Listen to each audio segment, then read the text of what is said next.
I was gonna have like 2 more people on, but they didn't respond or they can't make it because I was just gonna do like a full-on Lakers fan only panel to discuss what happened, but they couldn't make it, and it's fine. It's just me and you today.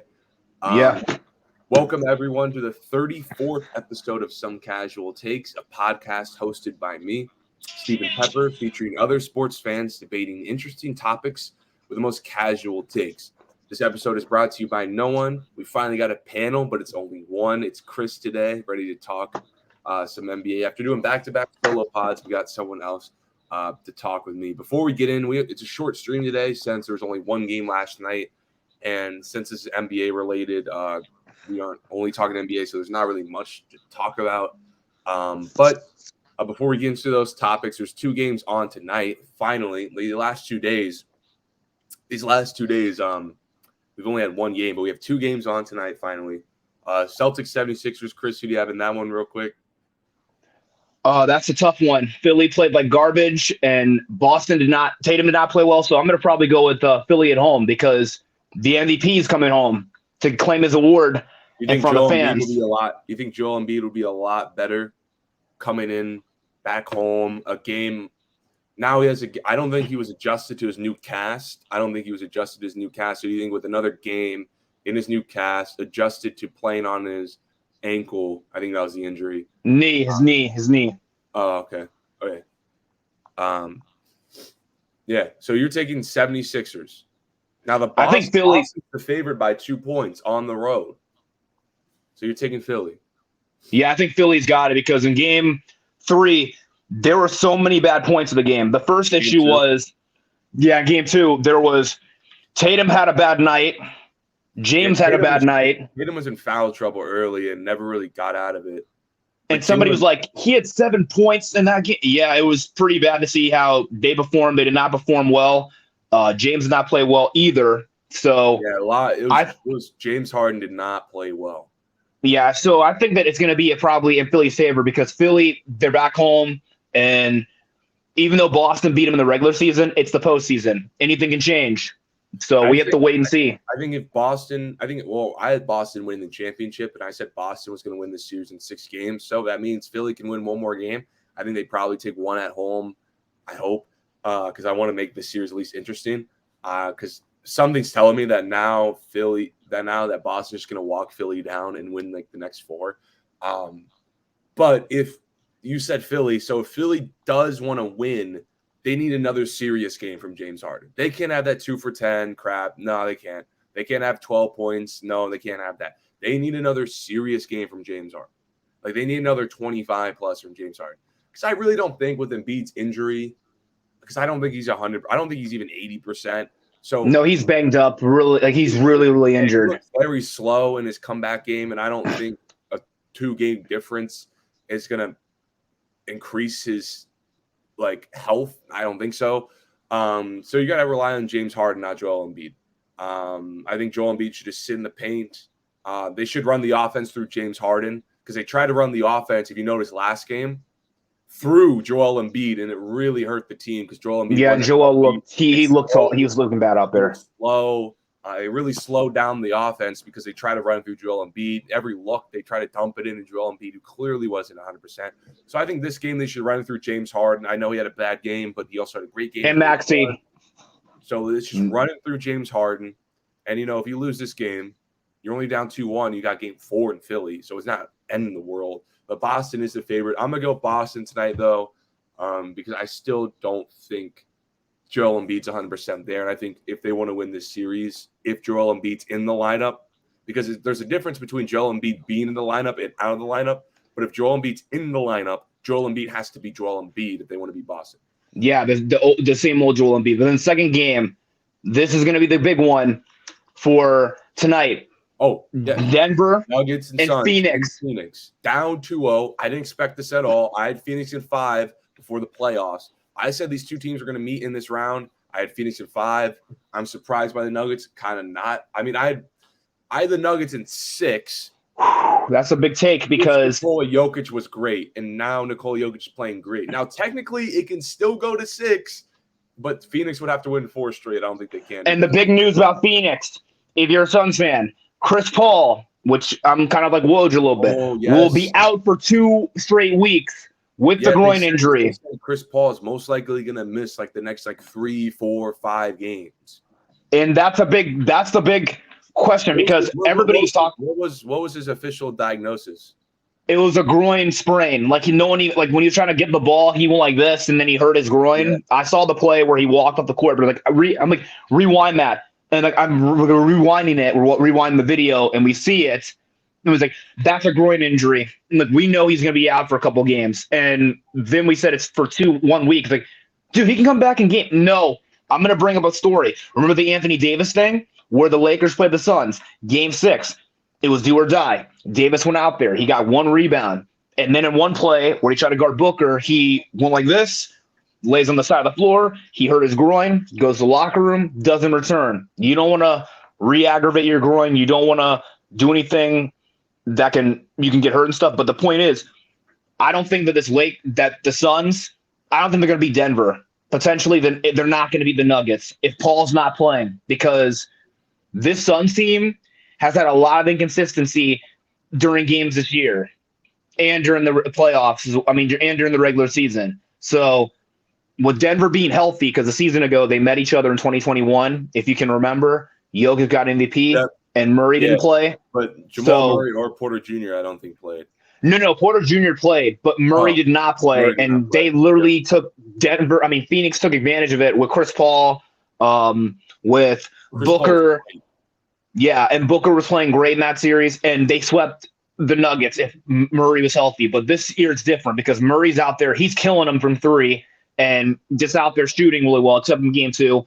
Jokic is out rebounding Ayton, which is kind of apparent because I saw a video of DeAndre Ayton just standing there, not even putting any effort. Yeah.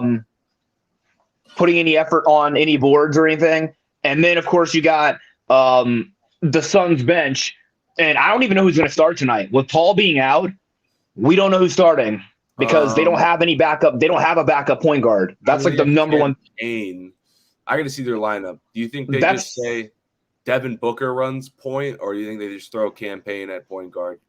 I would not put without Booker, without Paul, they need to change up that lineup and not have Payne start. They should have Torrey Craig starting at shooting guard and then have Booker play point. They should not have Payne start at all. Have him come off the bench, because if Payne is out there guarding Murray, he's going to be murdered out there. Like straight up, Murray's going to probably cross him up really badly or dunk on him. Yeah. So who do you got tonight? Now so Phoenix, the reason why they're down 2-0 outside of Jokic being Nikola Jokic is their depth issues. They cannot compete on the end of the bench. Bruce Brown, Jeff Green, Aaron Gordon, the rotation players of the Nuggets are feasting on the rotation players of Phoenix. So without Chris Paul, it's going to be even worse. So now you're asking Devin Booker and Kevin Durant to each go for 35 in this game. Like both of them to go for 35 in this game. And you're also asking DeAndre Ayton to man up and give you 18 to 20 points. Yeah, because Denver's bench. Paul, is this series over to you? Down 2-0, no Chris Paul? I think tonight they're back home, so we're going to probably see an effective Game 3 from Phoenix if they are playing well, because Game 3 means if you go down 3-0, it's do or die. So it's probably going to go – Phoenix might win this one, and then Game 4, it's going to be in Denver's favor. But tonight, we're not sure. But Denver's bench, they have guys like Conchar, DeAndre Jordan. He's not getting minutes. What's his name? Braun? He's really good. I like Christian Braun. Yeah, he's been playing. He's had some great intensity off the bench this series. I like KCP, who's a former Laker. KCP's knocking down some great shots. Thomas Bryant, who's also another Laker. I agonize we lost him. Reggie Jackson is on this team, who has not gotten minutes. Zeke Naji. Some of those guys aren't playing. Yeah, Zeke Naji. Ish Smith is not even playing that much. Paul Watson. It's really Jack White. The only people who are playing are Braun, Brown, and Jeff Green off that bench. And I don't think Jackson's going to get minutes at all, because Reggie Jackson's just sitting on the bench as insurance policy. Like DeAndre Jordan, none of those guys play. Yeah. They really So I think that 8 deep. But yeah, who are you taking tonight? You taking Denver? I think Denver's taking it because I think it's Phoenix taking it because in game threes, I always say, why do you pick the other team? Because the other team is desperate to get a win. Yep. And if they don't get a win tonight, then they're essentially saying, we got to win on Sunday or else our season's over because tonight's game 3 and then Sunday is game 4. And if they don't win game 3 and they're down 0-3, then the series is over on Sunday. And that means Denver will have to sit at home. I mean, the Nuggets will be waiting for who they have to play next, either LA or Golden State. I think I'm going to take – I really don't know who's going to win this game. Now, the odds say Phoenix -4, even with the Chris Paul injury. I think I'm going to take Phoenix by like 3 tonight. Although I really want Denver to win because I'm praying on Kevin Durant's downfall. I'm here for it. But I'm gonna take Phoenix tonight just because Kevin Durant was awful last game. He was missing a lot of shots, more field goal attempts than points. I think he's gonna bounce. He's an all-time great scorer, so he's gonna bounce back. I think Devin Booker can give you that. He's averaging 35 points per game in these playoffs. I think he's gonna get you a 30. I think if he goes for 30, Kevin Durant goes for 30. Honestly, the X factor is DeAndre Ayton. I got to see how Ayton's playing. And if the rotational players can hit a couple threes, I'll take Phoenix at home by like 3. But this game can go either way. It just depends on how great can that duo be, especially without Chris Paul. That duo needs to be 30-plus points both. They need to combine for like about 70 if they want to win this game. And DeAndre Ayton has to add like 20 there too. So this has to be like this magical big 3 game. But I'm going to take Phoenix because I think that duo is going to hold it down. Yeah, because Phoenix has got to pull. They got to pull it out tonight because this one's a big game. Series is over if they lose tonight. 3-0, no Chris Paul. The series is over, and it's so sad for Chris Paul too because this is a guy who time after time again I feel like he's getting hurt in these big playoff games. Every year. It's not like Chris Paul is getting hurt up 3-0 against like the Orlando Magic. No, Chris Paul is getting hurt at the wrong time. He breaks his hand. Then they said 1 year it was a hamstring problem. Then the following year he breaks his hand in the first round. Gets hurt in Game 5 of that Rockets series, and that could have changed. That could have changed everything. 6, I'm pretty sure it was either Game 5 or Game 6 in 2018. Game 5, he got hurt. He got hurt in Game 5. I was watching that game, and I was like, he got hurt in Game 5. Remember when he tweaked an injury? When he hit that game-winning shot against San Antonio in 2015. And then that was a hamstring. And he was dealing with injuries throughout that next following Rocket series. You think about and then 2021, he gets hurt. Like people did not know this, but in that Milwaukee series, he had a wrist thing. He had like his wrist wrapped up because he had a wrist injury. And then during the summertime in Summer League, they said Chris Paul had wrist surgery.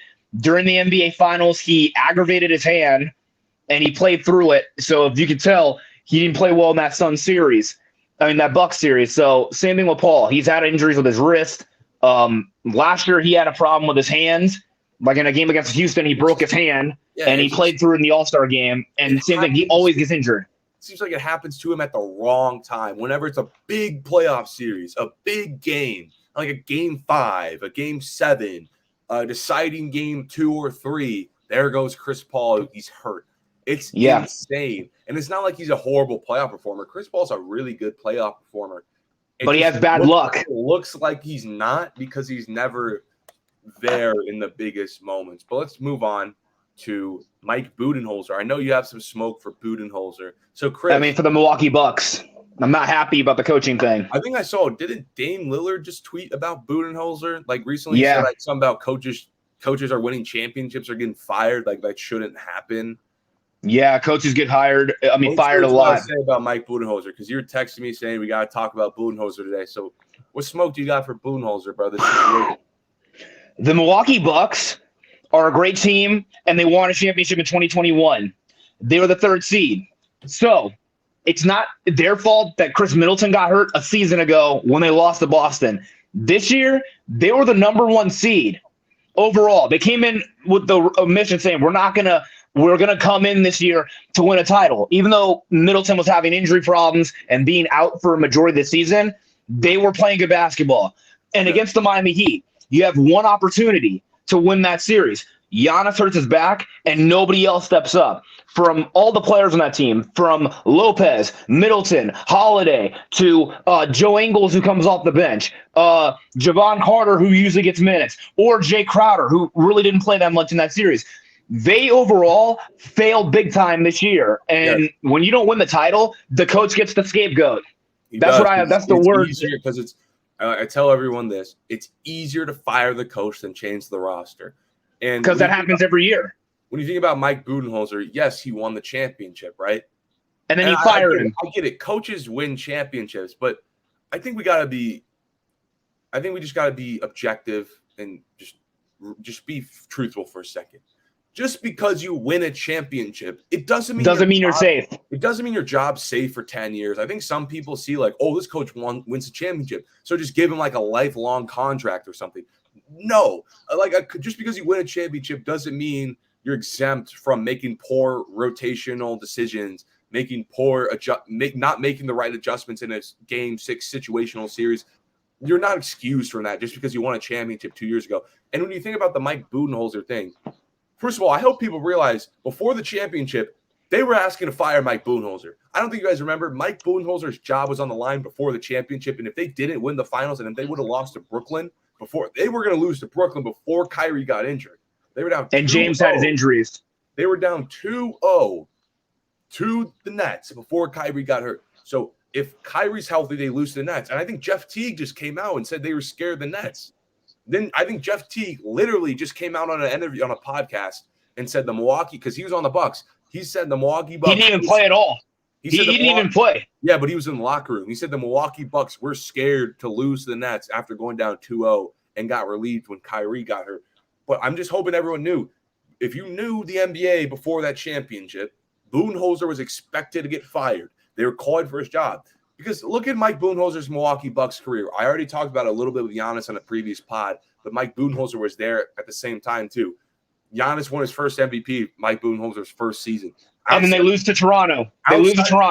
Outside of that championship for Mike Budenholzer, every year has been a disappointment. They're up 2-0, East Finals, and then they lose. I mean, here's what they did. Here's another thing.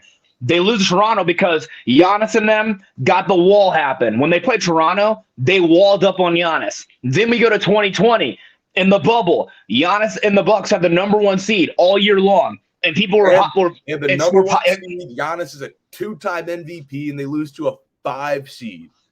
To the Miami Heat. And let's not forget, Giannis had a sprained ankle in that last game and did not play. But people were hyping up Milwaukee saying they were down 3-0 before Giannis got hurt. And then they had one game. And then the following season, they were the 3rd seed. Everybody in Milwaukee was like, Giannis is leaving us. He's not staying here. And I kept telling people that are Buck believers, I was one of those people that came out and said Giannis is going to ruin his career in Milwaukee. He's not going to win a championship. And people were kind of like, my buddy who's a Milwaukee Buck believer was like, the Bucks are gonna. I told him privately, like he's a Milwaukee Buck believer because he lives and breathes Milwaukee cheese or cheese in Milwaukee, the beer and cheese. I tell him every year, dude, your team is gonna win the finals. Like, I thought you wanted the Lakers to win the final. No, this is the year of the Bucks because Giannis is not taking any prisoner, and you guys are, because this season is your opportunity. And then my friend who's a Buck fan was like, we're not winning the title. We got PJ Tucker. And like, dude. He's a great defensive player. Chill out. And then when they played against Brooklyn, he was like, we're down 0-2. We're going to lose the series, man. Like, no, we're not. Like, I told him, in game 3, it's a turning point. And then when Kyrie Irving got hurt, he was like, we're not winning the game 7. And in game 7, I told him, you see that, ye of little faith? You guys now are going to go to the final. And then they played Phoenix and they won the title. He was like, I got to admit, you were right this season. We're champions. And then last year when the Bucks lost, he was like, what we do now? We're not repeating. Well, here's the thing. Rebuild your roster. Get new players on the team. And then they made trades. They got rid of George Hill. They got rid of Ibaka. They got Jay Crowder. They got Goran Dragic, who didn't do anything. For Milwaukee now, with Budenholzer gone as coach, there's a lot of candidates. And they're not going to rush into hiring somebody. So the bigger question is, coaches have been hired coaches have been fired even when they win the title. And I have the list of, before we talked about this, I have the list of coaches who've been fired before that have won titles. You had Ty Lue from Cleveland, who got fired. After the LeBron James dynasty was over with in 2018, they went 0-4. 0-6. Fired him. 0-6. Fired 6 games into the first LeBron-less season. Yeah, and then boom, he gets fired. Then you have Dwayne Casey, who didn't win a championship. He never won a title. You have Nick Nurse. Year 1 seed gets fired. And then you have Nick Nurse, who comes in, takes over Toronto. They won the title with Kawhi Leonard, and then a few years later, boom, he's gone. And then you have Frank Vogel, 2020. Lakers have the Kobe bubble. The Lakers won the championship, and they were the champions of the bubble. Following season, they have a bad roster. He gets fired. And then this year, you have Coach Bud, championship coach. He gets fired too. The only coach who's not been fired on this list is Steve Kerr. He won in 15, 17, 18, and 2022. I think that this year, for the Phoenix Suns, if the Suns do not win this series against Denver, Monty's on the hot seat. And someone said that's true because he was on the hot seat last season when they played Dallas, and we knew how bad it was. So I think that everyone should keep their eyes open for the Phoenix Suns because there's going to be a lot of changes in the summertime. And I've been hearing rumors about Kyrie Irving, and people are going crazy saying, Kyrie's coming to – no, he's not coming to Phoenix, guys. If they do a trade like that, they have to get rid of Chris Paul. So there might be changes. And then you haven't touched really on this. You touched a little bit on this season, but let's bring in this season. So this season for Mike Budenholzer, 2 years after this championship, we've come to this season. I talked about it being Giannis' disappointment, but it's also a disappointment for Budenholzer because he's the coach. Coaches take the responsibility for the team. They're accountable for this team. So they're the number 1 seed in not just the East, but the entire NBA. They have a Giannis Antetokounmpo, who's the consensus best player in the league. 2 more all-league defenders next to Giannis. One of those all-league defenders was the runner-up for B-Boy. They have Chris Middleton. Remember last year? Oh, if we would have had Chris Middleton, we would have won that series. Maybe he got hurt too many times. Yeah, but Chris Middleton's back. And not only was Chris Middleton back, Chris Middleton was balling against the Heat this year. I mean, Chris Middleton had a couple 30-point games that series. And then a lot of people, with all that in mind, a lot of people had this Bucks team, not just winning the East, but the entire NBA championship. They get to play the 8th seed, a team, Chris, that literally got smacked in the play-in the week before. Like, Miami lost a play-in game. I think everyone forgets that. Miami lost a play-in game. And Milwaukee gets to play a play-in loser.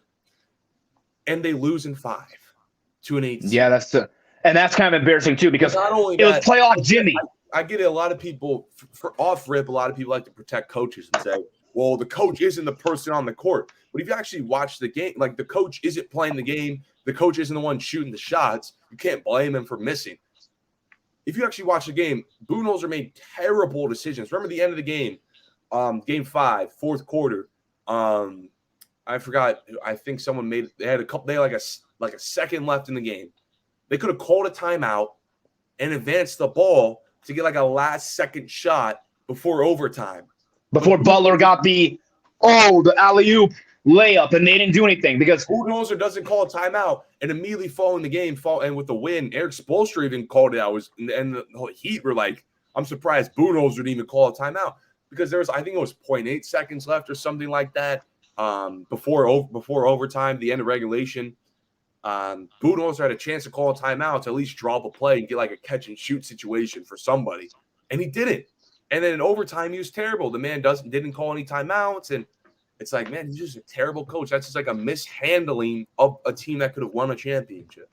And then Milwaukee's bench, one thing for sure is for people that are Buck fans and they're forgetting something, they have a bench, and their bench consisted of Grayson Allen, Javon Carter, Pat Connaughton, Jay Crowder, Goran Dragic, Joe Ingles, Myers Leonard, who those two, Dragic and Leonard, both played for the Heat. They could have told everybody all their defensive schemes and everything. Brook Lopez, Wesley Matthews, Bobby Portis, Lingdale Winnington, AJ Green, and Marchand Beauchamp, and Thanasis Antetokounmpo. I think they should have had a lineup out there, and they could have put Budenholzer should have utilized it by putting Dragic in because Dragic knows every single play for the Miami Heat. That's one thing. That's one advantage about when you get a player who played on the other team and they know all their secrets. even Myers Leonard, he could have been out there too. If Lopez is in foul trouble, he could have put Leonard out there, and he could have been out there shooting threes and everything. And Crowder too. I mean, those three guys played for the Heat, and they could have put Crowder out there. But I think the moral of the story, the Bucks, they screwed up. They screwed over their coach. I think the moral of the story is just because you win a championship doesn't mean your job is safe. I mean, it buys you time, right? It does buy you time because part of an organization doesn't want to fire a championship-winning head coach, but it doesn't guarantee you this lifelong contract that I think some like Greg Popovich. Yeah, but I think some people. Yeah, but Greg Popovich was different though because he proved himself to be a great coach. But they were, after Greg Popovich's first, if you know anything about Greg Popovich, even when Greg Popovich won that first championship in '99, San Antonio still wasn't sold on Greg Popovich as a coach. So I'm just saying, like, just because you win a championship doesn't mean you're this all-world coach. Because also, too, like, bro, you're at the end of the day, you're not playing on the court. So sometimes, man, like, Mike Budenholzer, this is a coach who was literally, everyone knew his flaws. Everyone knew he wasn't that great. This is the same dude who coached a 60-win Hawks team that got swept by the Cleveland Cavaliers twice. Same coach. This was a dude whose flaws were clear. He came from the Spurs. Let's not forget, Budenholzer also came from the Spurs too. Who was terrible situationally, that a lot of people knew and was ready to call for his firing, but they won a championship and it bought them some time. So. Yeah, and I think that's going to happen because for San Antonio, I mean, for Milwaukee now, as you already know about what Woj said last night, if you don't watch NBA, the NBA show before the game start, usually Woj said it best. They don't know who's going to be coaching for Milwaukee or who the next coach will be. I mean, there's a lot of candidates. I think they should throw some money at like Nick Nurse or something like that, bro. I think that's a good idea. I mean, there's so many candidates. We already know that Udoka got the Rockets job solidified. And there's so many other positions. The Pistons. Udoka's trying to take that team to the playoffs, like first year. I think that Houston has. He's trying to take Houston. That's what he's really trying to take Houston to the playoffs, like first year. Yeah, first day of training camp. When you come into that training camp with Udoka, you better be in shape because of your. I can't wait to see how Jalen Green. Because if you out of shape, you're not playing at all. That's one person from the Rockets. A source told me from these Rockets that he's going to change. He's going to change up that lineup and that roster, meaning. All those guys, Boban. They got money. Yeah. I want to do the offseason. They got money. And they better not waste it because he's going to sit in that office and say, we need to bring in this guy because Boston, I mean, it might be the Houston, I mean, it might be the Boston Rockets probably because the Celtics are going to bring in, the Rockets might bring in a couple of Celtic players, but I'm just saying that Houston's a good team, will be a good team next year if they get the number one pick because I think there's potential of that, but we're going to talk about that. The Lakers game. Lakers. Warriors. This is the last topic of the day since there wasn't anything. I'm not going to lie. This game was an indictment on Anthony Davis. 11 points last night. On Anthony Davis. Probably the most inconsistent player that the game has ever seen. I mean, this is a guy who literally can go from 30 and 23. This is a guy who can go from 30 and 23 to 11 and 7 in 2 days. This is a guy who can go from Wilt Chamberlain.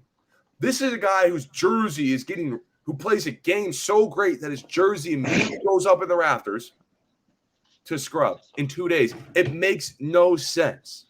It makes no sense. Anthony Davis played half-hearted, and I honestly think it's just like it gives me flashes to game 2. You remember game 2 against Memphis where the Lakers won game 1. They were so intense in game 1. It was like how they were so intense in game 1 of this series as well. Then they come out in game 2, they're flat. They're lacking intensity. They're not playing Lakers basketball. And the Grizzlies sweep them off the court in the third quarter. Just what just happened right here. Just like what happened right here. No, I'm not worried, but I am kind of concerned that this could psychologically damage. This definitely psychologically damaged the Laker fans. Because now we're going back to game 3. And we know how Golden State is. I've seen this before. It's LeBron versus Steph. But here's the thing about the Warriors.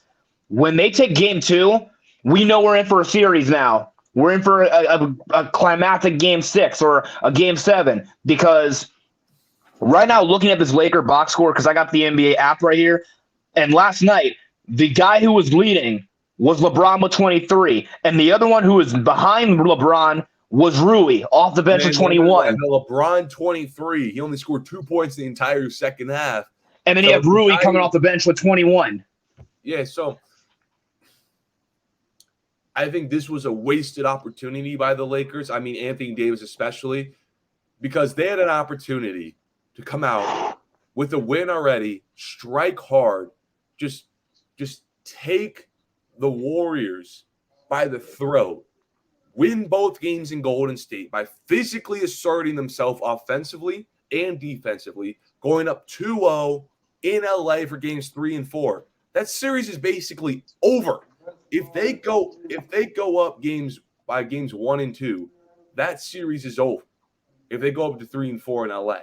Now, yeah, because the next games are going to be crucial, because for Golden State and LA, for the Golden State Warriors, I looked at the stat board. Here's what I got for stats from last night's game for the Warriors.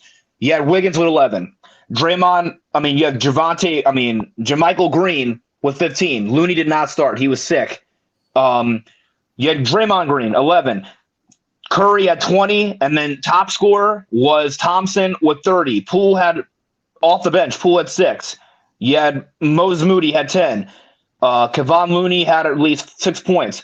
But now that the Warriors have seen how the Lakers are playing with their lineup, and then last night for the Lakers bench, you had Lonnie Walker come off the bench. And then the biggest surprise. Lonnie Walker. I don't know why he doesn't play. I'm watching him in back-to-back, against Memphis. He's out of the rotation. I'm seeing him against game 6 against Memphis in garbage time, and now game 2 here. Lonnie Walker can really play, and I don't know why he doesn't play. So back to the Lakers for a second. They need to bring guys off the bench. Now, for the Lakers, you do realize they also got blown out against Memphis in game 2. They're in the exact same spot they were last series, and we know how that turned out. They ended up winning the next 2 in LA. Yeah, and then they lost the other one to Memphis. Say that this isn't Memphis, though. Although I'm still confident the Lakers can win these next 2 in LA. They're the 2-point favorite. This isn't Memphis. I think they got away with their Lakers' flaws. They got away with their flaws against Memphis because Memphis was also very flawed. Memphis couldn't shoot. Like the Lakers can't shoot, but the Memphis Grizzlies also couldn't shoot as well, which helped them win the next 2 games. Golden State can really run you off the floor with shooting.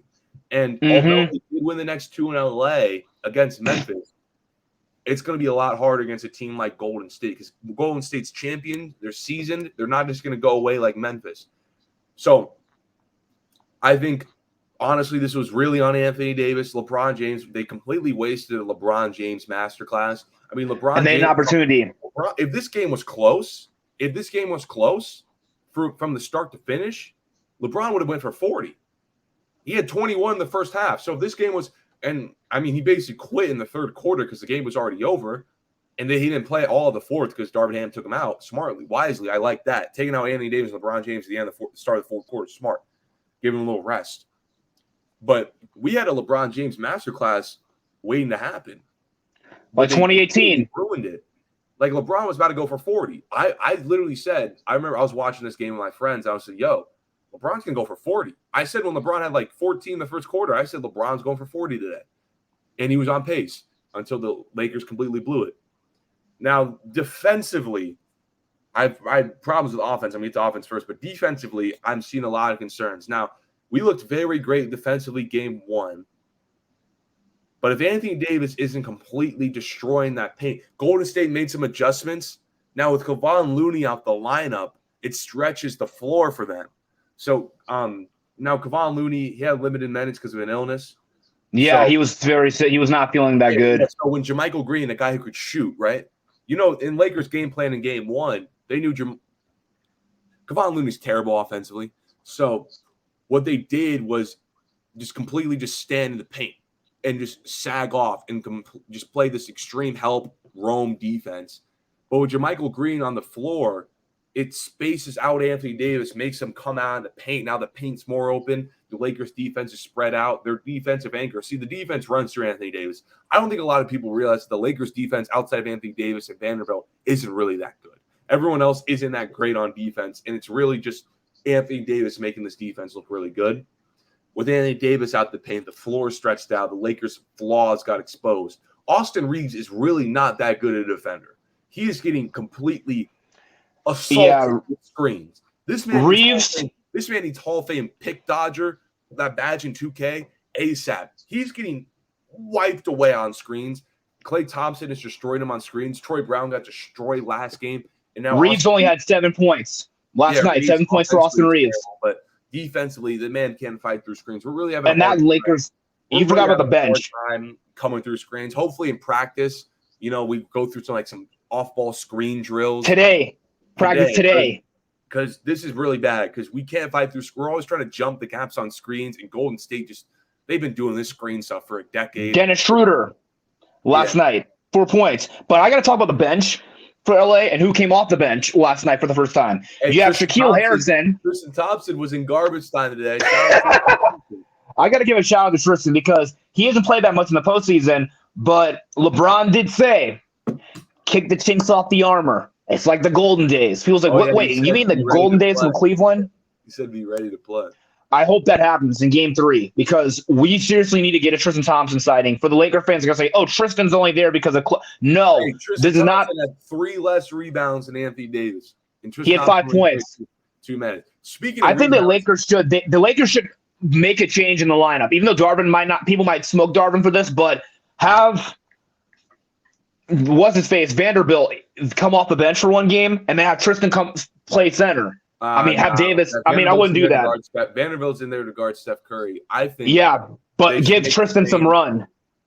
They should make the change of playing Lonnie Walker more in that lineup. I think Lonnie Walker should be in this lineup. He's not a terrible shooter. He can get some buckets. He could score. Like take out Troy Brown. Troy Brown barely played.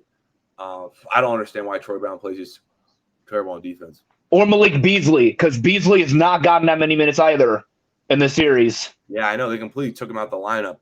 But, man, like I said about the title, man, you see the title most inconsistent player ever. You do understand that Anthony Davis, in 33 minutes, only got 7 rebounds. 7 rebounds last night and 11 points. Kevon Looney played 12 minutes. He's sick and played 12 minutes. And he gets 8 rebounds. And he gets more rebounds than Anthony Davis, who played 33. I don't know if it was a flu bug or something, but he didn't even look right throughout the warm-ups, too. He had a hoodie on, a hood up, and he wasn't feeling good. He out-rebounds you. Minutes, and he got more rebounds than Anthony Davis. Well, like I said at the start of the season, been saying this for a while. I say it every day here on this show. The Lakers go as far as Anthony Davis takes them. LeBron James's 21 in the first half was nice, but it's not as impactful as if Anthony Davis was getting 21. The team goes as far as Anthony Davis takes him. And if Anthony Davis isn't playing like Wilt Chamberlain, this team, the Lakers, are too flawed offensively to compete with Golden State. Golden State will shoot this team out the gym. This is what I feared, right? I feared this. If the Lakers aren't going to the line 20 times a game, 30 times a game, if Anthony Davis isn't blocking 7 shots, the Golden State Warriors will shoot the Lakers out the gym. Because Game 3. The only way the Lakers are going to ever win this series, ever going to win a game, we saw it in Game 1. The Warriors, I think Thompson, Poole, and Curry both made 6 threes each. All 3 made 6 threes each. They had 21 threes, right? I think they had 21 threes as well this game. They shot 50% from the field and from 3. The Lakers don't have the shooters to do this. Yet again, the Lakers get completely destroyed in the three-point. They made 11 less threes, completely destroyed in the three-point department. So we understand the Lakers can't outshoot Golden State. Yeah, because the Warriors are the best three-point shooting team in the league. The only way they can compete offensively, we saw in Game 1, is that despite the three-point disparity, the Lakers got to get to the line 20 more times than Golden State. The Lakers got to double their points in the paint. You know what I'm saying? The Lakers have to. Yeah. The Lakers have to out-rebound Golden State. The Warriors, despite Kevon Looney playing only 12 minutes, despite him being sick, the Warriors out-rebound the Lakers by like 10. By 15. No, my bad. By 15. They out-rebounded by 15. And that final score was that's a lot 127 to 100. Davis, because this is a guy who gets this is a guy who can get you 20 rebounds a game. He goes far as the problem with I saw from the Lakers off the jump. They played a fine first quarter. They was up 7 points for a big portion in that first half. I thought the Lakers were going to win. I was like, oh snap, LeBron's going to have a virtuoso. The Lakers are going to. He banked in a 3. He had a bank shot 3. Yes, at the shot clock. Game. Yeah, it was like 37-40. Had that bank shot 3. It was a crazy 3 too. LeBron was actually hitting his jump shots. His midi was on point. His 3-point was on point to start the game. But I thought they was going to win this game. But the problem is, what I don't want the Lakers to fall victim to, and Steve Kerr made some great adjustments defensively going into that 3-2 zone to help prevent the Lakers from their game. I hope the Lakers, when they see Golden State shooting all these threes, the Lakers try to out Golden State. I don't like when the Lakers last night. Now, LeBron gets some blame too because LeBron was chucking up jumpers. D'Lo was chucking up jumpers. AD was shooting half-hearted jumpers. The Lakers played an outside-in game. I don't like that. I think the Lakers, their bread and butter, their identity is that inside-out game. Impose your will physically. LeBron drive to the basket. Anthony Davis, 20 points in the paint. And Austin Reeves gets 10 free throws a game. That's their game. The inside-out type of game where they double a team in points in the paint and when they double the team by like 20 free throws. That's their game. But they started shooting a lot of jump shots to start off the game, and it really hurt them because when those jump shots, now those jump shots were clicking in the first quarter. Rui Hachimura was hitting his shots. LeBron James was hitting it. LeBron James finally was hitting his threes. He was due. And Rui was the only guy off the bench. But when those jump shots weren't clicking, Klay Thompson said, okay, and started splashing, and the game was over. I mean, I think the Lakers only allowed like 48 points in the second half in game 1 of the Warriors. They allowed 2 back-to-back 40-point quarters, get quarters 2 and 3. It's crazy. And the funny thing is, the weird thing about that thing is that not just Klay, but they obviously were out there shooting threes. We know how the Warriors are because I'm looking at a thing right now, and Thompson last night was, I just got to say, I've pulled up this NBA stat board because I got the app right here. He had 30 points. And then he paid it all to Kobe at the end, saying, this is going to be special going back to L.A. He's going to play for Kobe Bryant in L.A. And we know how these stars are. I mean, take Devin Booker. Whenever he plays in that Staples Center and it's on our home floor against the Lakers, he always points up at where Kobe's jersey is and his 2 jerseys and said, it wasn't for me, it was for Big Bro. And he remembers that little conversation where Kobe gave him the sneakers and said, be legendary. And in Game 6, he was legendary. That's the same thing. For the Warriors, offensively, if you're going to need 11 from Draymond Green, that's good. JaMychal Green has had a legacy game. I don't know if you're watching the game. I was so surprised seeing JaMychal Green hitting some big-time shots. JaMychal Green, JaMychal Green's hitting corner threes in front of LeBron James. Nobody even knows about this guy. Like, everyone's like, JaMychal who? JaMychal Green. He played for the Grizzlies. He played for the Clippers. I think he played for he played for the Nuggets too. He played for the Nuggets. And then he got cut by the team by the Thunder. He got bought out in a trade. So now he's playing with the Golden State Warriors trying to win a title. This Golden State Warriors team is no team to sleep on. And I keep telling everybody else, you might think that the Warriors are not going to repeat, but you should know, don't let your foot off the gas against the Warriors because the Warriors can come back in a series and they can humiliate you. So this time, the Los Angeles Lakers starters only shot 3 free throws. 3. Austin Reeves, this is a guy who's crafty, one of the best and one makers in the entire NBA. Shot 0 free throws.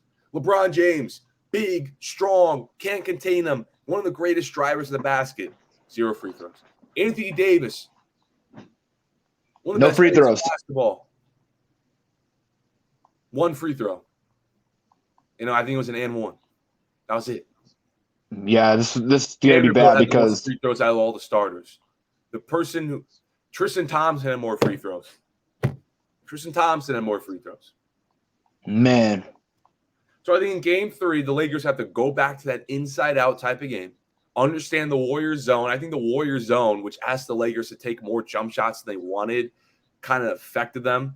Anthony Davis should not be outside the paint, offensively and defensively. If I see Anthony Davis on that three-point line one more time, I explode.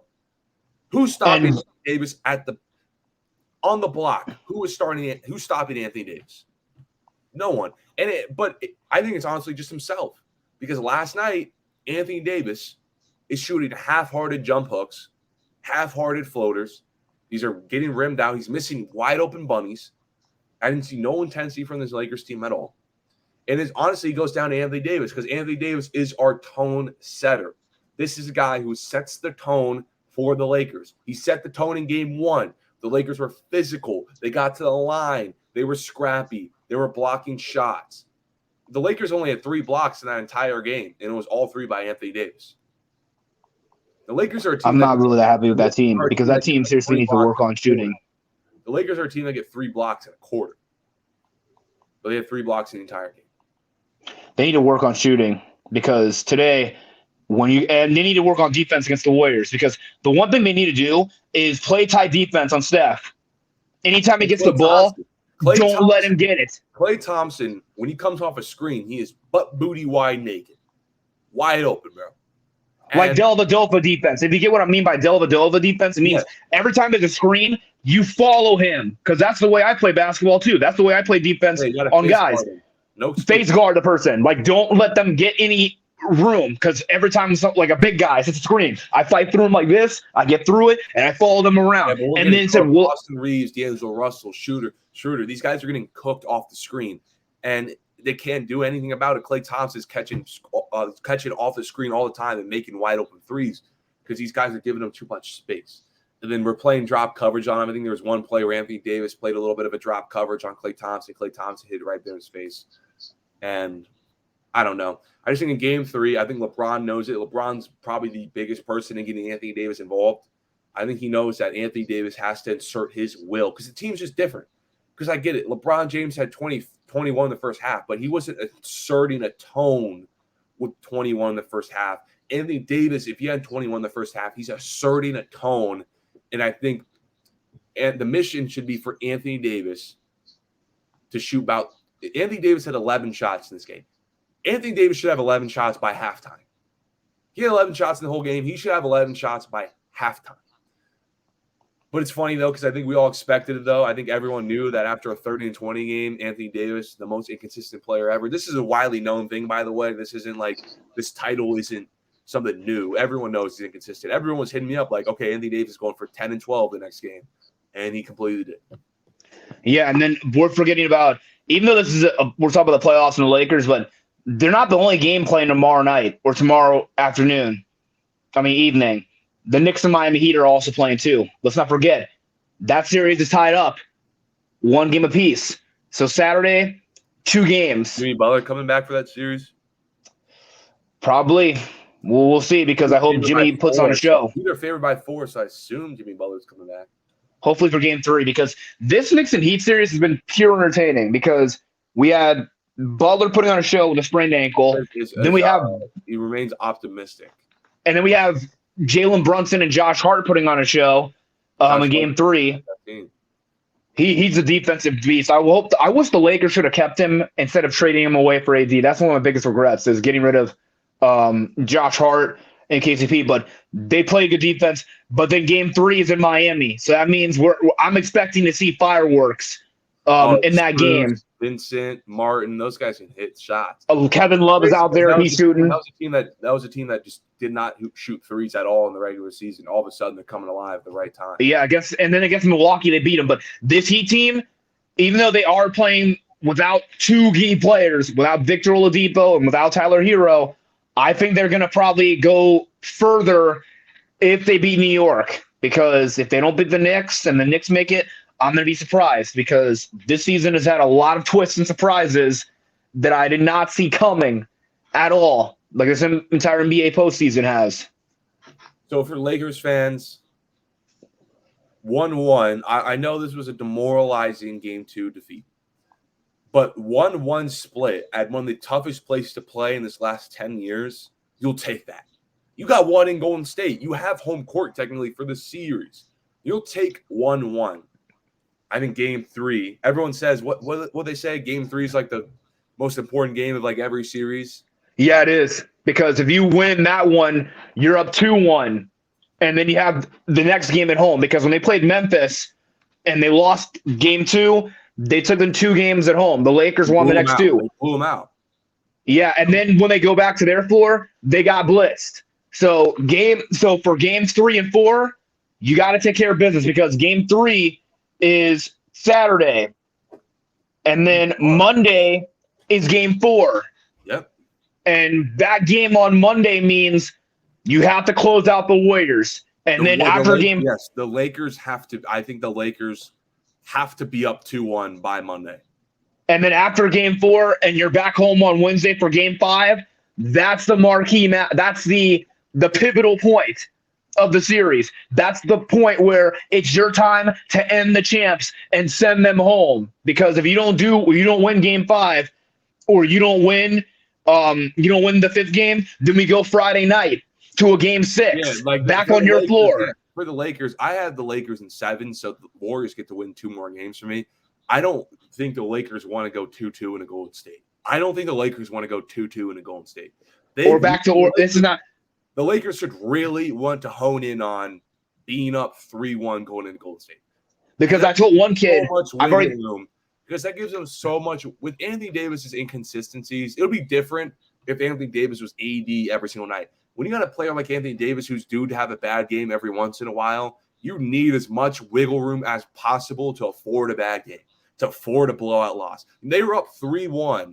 That's why game 4, LeBron James's clutch layups in game 4 were so important against Memphis, because they did not want to go 2-2 in Memphis for game 5. Yeah. If Memphis smacked them in game 5, they're up 3-1. They're up 3-2 with all the momentum. You do not want to be up. You don't want to be 2-2. I don't think they want to be 2-2 going into Golden State. Because here's the thing. I kept telling one Warrior fan, I told a Golden State Warrior fan, after the game today, he was talking all this garbage. I had to tell him, watch our step, boy. This ain't Oracle Arena. The series starts tomorrow. And I've said this before to somebody. Watch your step. This is not Oracle Arena. You're not an Oracle anymore. You're playing at the Chase Center.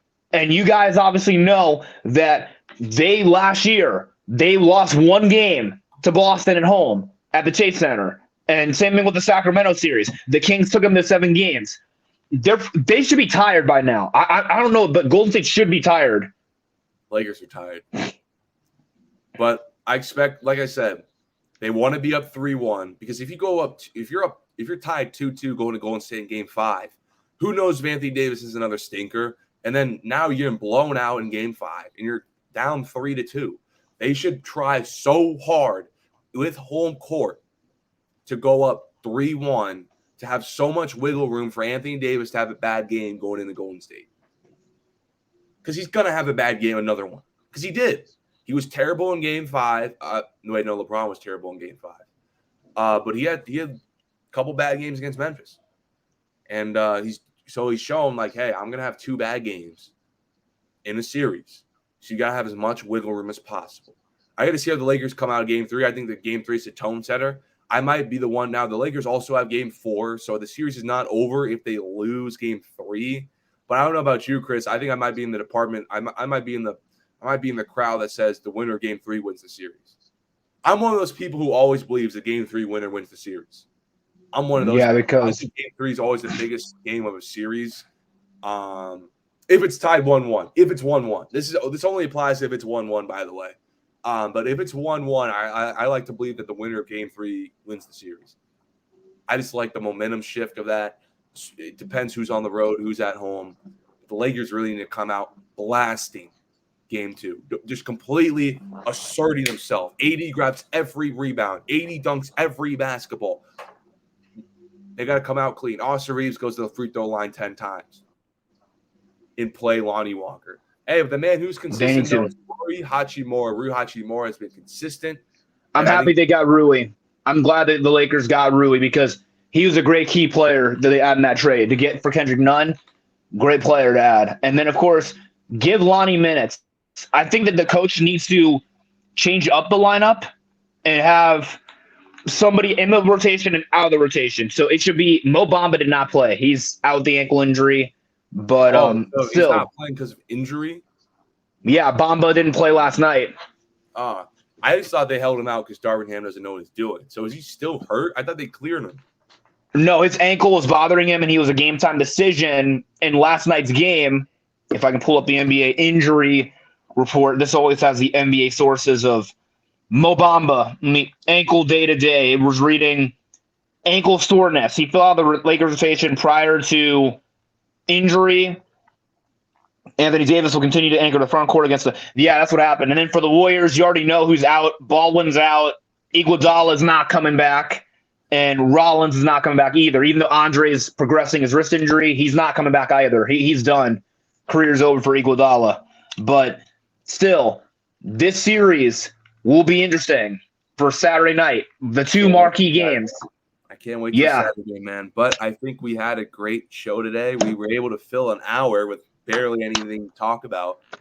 Except for the coaching situation, which was crazy. But now, if you're a Buck fan and you're watching this, brighter things are coming. There'll be different coaching. You guys will get through it. We'll have to wait and see next season. And who knows? The coach might be Nick Nurse. Nick Nurse might be the coach, or Frank Vogel. But we'll have to wait and see because there's no immediate hire for the Bucks. They're not going to hire someone today or tomorrow or not next week. But we'll have to wait because rough day for the Buck fans. Well, I appreciate to the people who came in the 34th episode of Some Casual Takes. You guys know where to find me. Now, Monday's show, I usually fire up Monday at like 4 or 5 o'clock. I don't think I have any classes on Monday, so I might do a 12 o'clock show on Monday. So it's just honestly for people who, since I don't have a firm schedule, I'm gonna move once summer comes. I'm gonna move my Monday show to 12. I only did my Monday 4 or 5 p.m. because of school. But I think I don't really have any classes on Monday, so I might do 12 instead. Just keep your notifications on. I'll post on Snapchat for the people who have me on Snap. But if you don't have me on Snap, bro, just keep the noties on Twitch and just expect a notification from at least 12 to 4 when I'm going to fire up. But you know where to find me, guys. Some Casual Takes on TikTok. What am I doing on Saturday? Saturday, I might do a stream post-game. I like doing post-game press conferences on TikTok Live, so I might do a post-game press conference. But I don't know yet. But the beauty of not knowing what my schedule is, there's something called notifications, so make sure you have them on. But I appreciate you guys coming on. Shout out to you, Chris, bro. Always trying to talk basketball. I love it, man. Heck yeah. So 34.